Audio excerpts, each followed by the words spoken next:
Okay, so today we're going to be talking about Cptsd and what it sort of entails and what the kind of different symptoms are. I just felt that this would be important to make because I made that other video kind of without explaining anything, and so you might see it and not really get the context or the connection. So yeah, I wanted to make this video today, and I hope it helps someone. If you're not sure if you have it, if you do have it and you just, want a refresher, then, that's what this is. Okay, so CPTSD, or complex post-traumatic stress disorder, is and I define it as this, but it is a disorder of the nervous system in which the nervous system and the person is exposed to multiple distressing events in which danger occurred or the threat of danger occurred. So in other words, multiple traumas, which is where this diagnosis differs from what is traditionally known as PTSD, because in PTSD it only revolves around one of these events. CPTSD is multiple of these events, and they typically, not always, but they typically occur in childhood. CPTSD has a host of different symptoms with some overlap with PTSD and also the highly stigmatized disorder, borderline personality disorder, or BPD. So we're going to start with the more obvious symptom, which is flashbacks. The flashbacks in CPTSD differ from the more war style, classic flashbacks that we see in, movies and television. In CPTSD, they're called emotional flashbacks, as coined by Peter Walker on his website, and I will include that below, in which he defines them as sudden and often prolonged regressions to the frightening circumstances of childhood. And he continues saying, they are typically experienced as intense and confusing episodes of fear and or despair, or as sorrowful and or enraged reactions to this fear and despair. So in short, and this is me talking, in short, they are flashbacks felt by the body rather than, having a visual component, which the more classic flashbacks do. And so they can be triggered by external stimuli such as smell, taste, someone saying something, maybe a person knocking into you a certain way, just whatever your trigger is, and that takes a while to figure out. I might do a video about that, but if you're triggered, then you might go into an emotional flashback. And in my experience and people that I've talked to, they can last for hours, sometimes even days at a time. So he says that they're prolonged. Rather than typical flashbacks where they only last maybe a few minutes and then you kind of get out of it.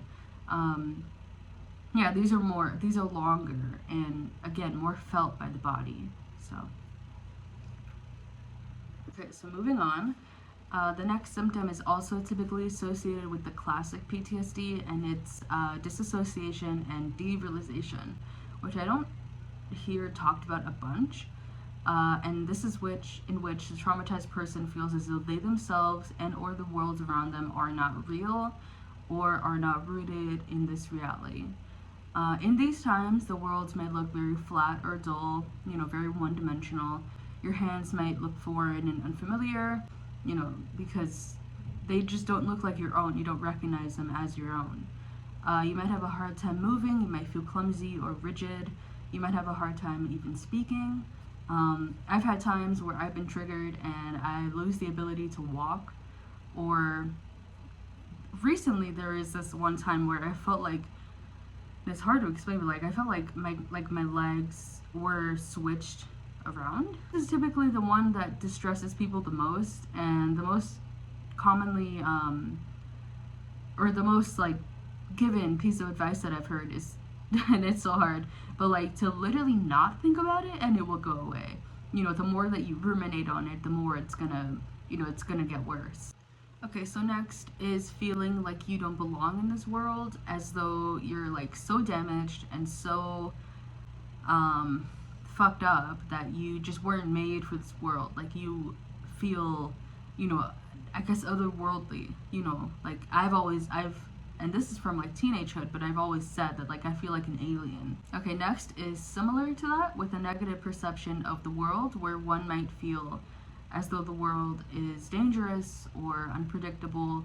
And this can lead to cases of high anxiety and, at the most extreme, like agoraphobia, which is something that I've struggled with. And honestly, it's gotten a lot better, but I still struggle with it when I go outside. I still have that like nervousness in the back of my brain.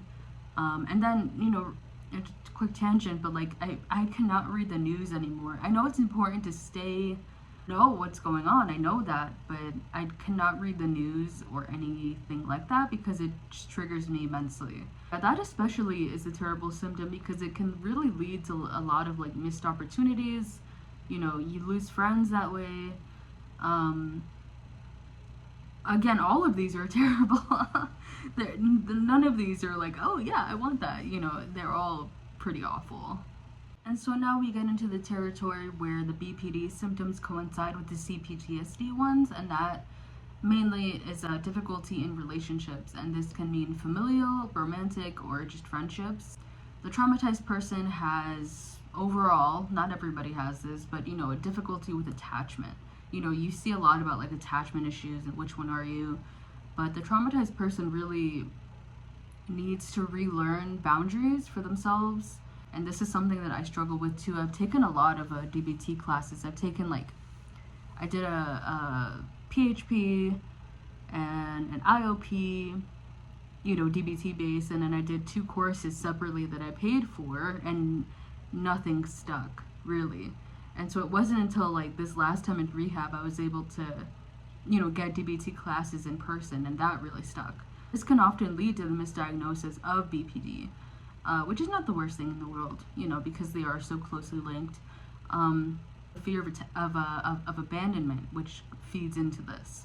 You might be a very clingy person. You might feel like the other person is not giving half of what you're giving, and that can lead to, arguments. It can lead to, being actually abandoned, it's totally within reason for the other person to leave if they feel like they're not being treated fairly, obviously, but it can lead to a lot of relationships being lost, and and that's the same with BPD as well. So next, it also coincides with BPD, and that is chronic emptiness. The person cannot, and this is true within both diagnoses, but I'm just going to stick to the CPTSD, but the traumatized person cannot be filled, as though they have like a hole in their center that never feeds. It's hungry, but it never feeds.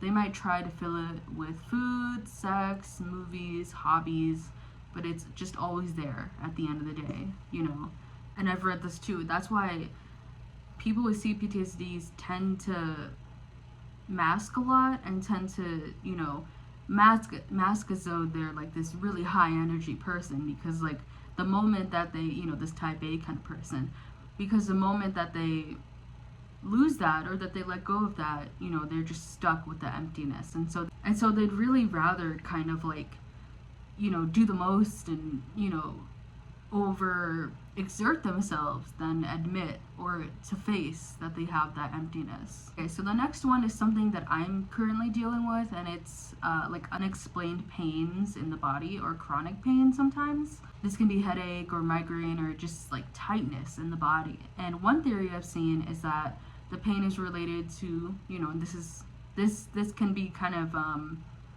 handled with a somatic therapy, which is something that I'm looking into, but it's trauma that's stored in the body. The book, the body keeps the score.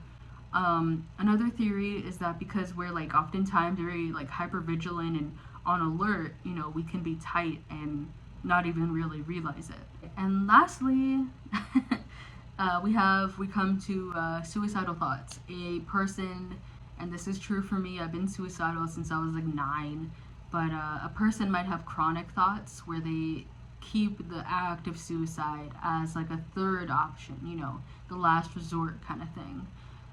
They might comfort themselves with thoughts such as like, if things get too bad, at least I have that, I always have that to fall back on. Like they might resort to this way of thinking anytime anything major or minor happens. Okay, so that is the list.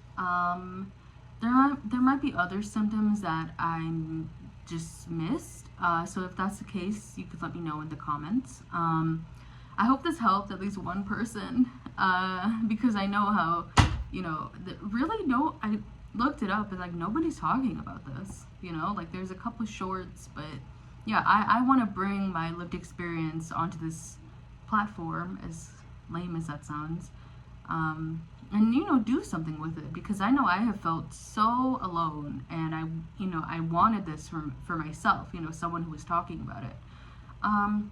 Yeah, in my next video, and I never really know what my next video is going to be, but in my next video I might talk about kind of the opposite of this, and what actually helped me with my CPTSD, and what might help you. So yeah, I'm gonna go.